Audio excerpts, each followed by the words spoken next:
poder referenciar clínica, porque como patólogos, si usted ha visto durante toda la mañana, hacemos un 360 de lo que significa clínica, radiología, correlación quirúrgica y finalmente la patología, todos en pro como equipo de nuestros pacientes.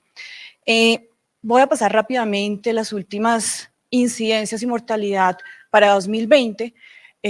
Obviamente con COVID no van a ser de todos los sitios, Colombia no está incluido en este 2020 hasta 2018, pero quiero llamar la atención cómo no es despreciable la incidencia en ambos sexos, siendo el segundo lugar, y si lo dividimos por género, pues va a ser para hombres primer lugar, y para mujeres vamos a tener el tercer lugar a nivel mundial. Si hablamos de la mortalidad, pues vamos a tener una mortalidad bastante considerable. Nos llega en estadio 4, desafortunadamente, que hemos podido con las terapéuticas target mejorar la sobrevida. Este tipo de tumores nos gana siempre. Son más inteligentes las células tumorales por ahora, mientras que vamos vislumbrando las parte molecular y toda la parte multidisciplinaria para poder detener el avance de esta enfermedad. Frente a la muerte, tanto nuevamente en género, pues va a prevalecer mucho más en a diferencia de mujeres, en donde va a ser el segundo puesto en mortalidad. Para Colombia quedamos en 2018. Entonces, en ambos sexos lo vamos a tener de últimas en el quinto lugar. Dentro es la incidencia frente a en mujeres no está por lo menos reportado en la estadística para 2000, los hombres está en el cuarto puesto. Entonces, la idea es que nuestra clasificación ha tenido cambios que ha mejorado y ha optimizado tanto el diagnóstico como el desarrollo de todas las terapias moleculares que van a mejorar la sobrevida de nuestros pacientes. Lo primero que voy a hacer es hacer un recuento de los cambios que se hizo en 2015, que fueron muy importantes, porque sobre estos cambios, finalmente en el 2021 se basaron y hay unos enfoques muy puntuales, que es lo que vamos a revisar. Entonces, frente al 2015, la inmunohistoquímica fue protagonista. No solamente era la morfología y la necesidad precisamente para el inicio de las terapias de poder establecer un diagnóstico certero. Decir solamente carcinoma no servía, sino decir adenocarcinoma o carcinoma escamocelular, porque la implicación terapéutica era bastante fuerte. Y la integración y el desarrollo de lo que se consideran los estudios moleculares. Aquí empezamos el camino para la famosa frase, dicha por un ingeniero industrial y arquitecto alemán, donde menos es más, donde ustedes me dan tejido y donde yo tengo que hacer maravillas con ese tejido. Y desde el punto de vista del enfoque del adenocarcinoma, ya empezamos a hablar de patrones, de 5 patrones en el adenocarcinoma invasivo no mucinoso, lo dividieron en carcinoma de célula pequeña y no pequeña, y la restricción a una entidad como el carcinoma de células grandes, donde nosotros teníamos que ser mucho más estrictos y no colocar célula grande a todo lo que no se pudiera tipificar, sino con una razón morfológica y inmunohistoquímica paso a paso. Frente a los carcinomas escamocelulares, se dividieron en queratinizantes y no queratinizantes e incluyeron el subtipo basaloide. Y aquí en el 2015 dejaron como un solo grupo tumores neuroendocrinos con carcinomas y con tumores carcinoides, que ya vamos a explicar. Entonces, en el 2021 vamos nosotros a tener algunos refuerzos, pero frente a morfología, excepto en SMARCA4, el tumor indiferenciado con deficiencia del SMARCA4, entonces vamos a tener, realmente en morfología no hicieron tanto énfasis, pero sí se preocuparon de perfilar molecularmente cada grupo, de mejorar lo que ya venía en curso desde el 2015. Entonces, aquí, ¿qué nos trae esta nueva edición? Pruebas genéticas. Prácticamente no hay tumor en este libro que no tenga ya un avance molecular y una descripción y caracterización para poder hacer mucha más investigación y terapias target en el futuro. Aquí hay algún cambio sutil en donde yo tengo como patóloga no solo decir los patrones, sino cuantificar cuáles son los de peor pronóstico, porque le va a cambiar el grado de diferenciación a este tipo de tumores. Y nuevamente se toma el trabajo de completar solo un capítulo, nada más que un capítulo, son bastantes páginas para que tanto las personas que nos dedicamos a pulmón como quienes están formando en medicina sepan la capacidad de poder tener. Se reconoce oficialmente todo ese rumor previo desde el 2015 al 2021 con algunas publicaciones que venían en curso, obviamente con el doctor Travis en la cabeza, pero de los stats o de la propagación a través de los espacios aéreos. Para pacientes con resecciones parciales, esto tiene un valor pronóstico muy importante en recurrencia de la enfermedad. Otro cambio puntual es que el carcinoma linfoepitelial, que en el 2015 lo pusieron como otro tumor, le quitaron su nombre, lo volvieron a categorizar como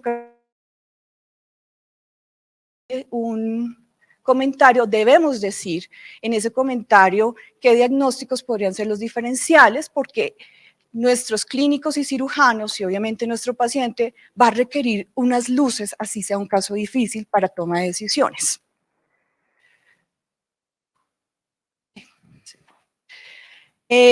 Otra cosa muy importante, sobre todo cuando estamos en parte multidisciplinaria y cuando tenemos sitios de referencia para poder ayudar en conjunto, sería muy importante que todos nosotros como patólogos coloquemos en los informes si el material ha sido enviado, a qué tipo de pruebas para saber qué tipo de material tengo ya residual y especificar, porque no todos los sitios hacen biología molecular, en donde yo debo, y secuenciación, donde hay unos mínimos, por ejemplo, para secuenciación debe tener el 25% de volumen tumoral todavía en ese material para que sea óptimo hacer ese estudio.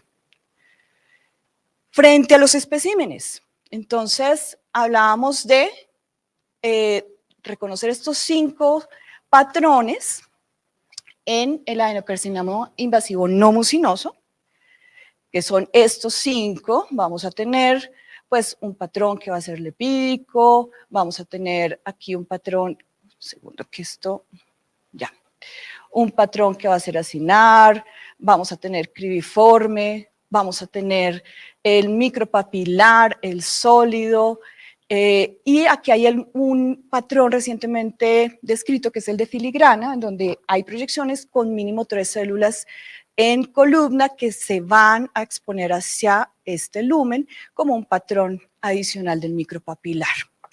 Y finalmente aquí tenemos pues el TTF1, que vamos a buscar en alguna de estas variedades. Es muy difícil en sólido por los diagnósticos diferenciales y cuando es pobremente diferenciado nos va a costar un poco más.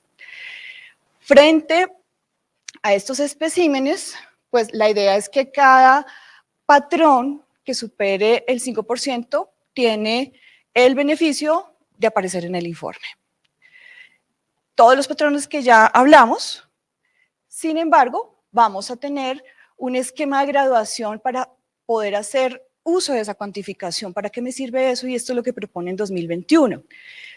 ¿Cuál es el patrón histológico predominante? Eso lo tengo que sumar a buscar cuál de los patrones son los de peor pronóstico. Y si ese patrón de peor pronóstico es menor o mayor del 20%, porque ya vamos a ver en la siguiente tabla cómo, de acuerdo a esa presencia del patrón de alto grado, que va a ser sólido, micropapilar, cribiforme, vamos a tener un bien diferenciado, menor del 20%, con un predominio lipídico, moderadamente diferenciado grado 2, donde vamos a tener los conocidos acinar y papilar desde el 2015 como un grado intermedio, pero que no tiene componentes de alto grado y no supera el 20%, o un pobremente diferenciado en donde yo puedo tener cualquier componente, pero si alguno de los que son de alto grado supera el 20%, va inmediatamente a un alto grado. Frente a los subtipos, ¿qué busco yo con esta clasificación? ¿cuál es la traducción para mi equipo multidisciplinario? Saber que si yo digo que hay un predominio lepídico y no tengo más del 20% de otro patrón que lo considero de alto grado, el pronóstico para ese paciente va a ser muy favorable. Y esto va a ser una correlación con la clínica y con la radiología y con los hallazgos quirúrgicos y con lo que yo tuve en la mano en la macro. El patrón micropapilar y los patrones sólidos son los de peor pronóstico, por eso se ponen de alto grado. Y las pequeñas cantidades, es importante que ustedes no desprecien, a pesar de que es el 5% personalmente, siempre pongo, así sea un 2% del micropapilar o sólido, porque a pesar de que no me alcance el 20%, vamos a tener malos resultados con estos tipos de componentes. Frente a cuando les decimos a los cirujanos diferenciación neuroendocrina, ellos se imaginan que eso es un carcinoma neuroendocrino. Entonces, la idea es aclarar que hasta un 10-20% de los casos en adenos y en escamos, pues pueden presentar esta diferenciación cuando yo le hago una marcación y no van a tener una morfología. No tiene impacto pronóstico. Y tampoco es necesario que nosotros hagamos inmunistoquímica solo para saber si de pronto tiene diferenciación, sino plantea una morfología como tal. Frente a las neoplasias neuroendocrinas, las agrupan y las mantienen. Rápidamente voy a hacer esta actualización en donde para biopsias y para metástasis ellos colocan unos estándares. Aquí simplemente para recordar el grado 1 que va a ser el carcinoide típico, el grado 2 que es intermedio atípico y el grado 3 lo que todos conocemos como carcinoma de célula grande y pequeña. Frente a esto que es la clínica, pues yo no espero que un tumor carcinoide debute con un síndrome paraneoplásico por ser un bajo grado o un grado intermedio, y hay que conocer que aún el carcinoide típico tiene potencial de metástasis. Entonces, la idea es que yo tampoco puedo con las metástasis decir que eso es atípico o típico, porque no lo puedo diferenciar solo por esto. Cuando yo tenga que evaluar metástasis, lo voy a diagnosticar como metástasis por tumor carcinoide. Yo no voy a poner metástasis por tumor carcinoide típico o metástasis por tumor carcinoide atípico, no. Lo aconsejable es decir que es un tumor carcinoide si cumple las características morfológicas y de mitosis, y en la nota colocar tanto la rata mitótica como la necrosis y la proliferación. Aquí les traigo la respectiva prevalencia de tanto de distancias a ganglios regionales como a metástasis distales, donde el carcinoide yo no lo espero, pero el atípico sí. Y frente a las mitosis, en esta publicación del 2021, es importante saber que para ellos, frente al QI, pesa más las mitosis que el QI. Y así diferencio bajo grado y alto grado. Lo debo contar en 2 milímetros cuadrados, que es un estándar de oro para muchos conteos, no solo para pulmón. En donde yo tengo alguna duda, pues debo hacer un completo muestreo de 3 campos y luego informar ese promedio, y no tengo que contar apoptosis que se pueden confundir con mitosis, estoy contando otro tipo de muerte celular. La idea es que, ¿qué pasa cuando ese tumor que tiene una morfología, no tiene necrosis, es una morfología blanda, pero tiene muchas mitosis?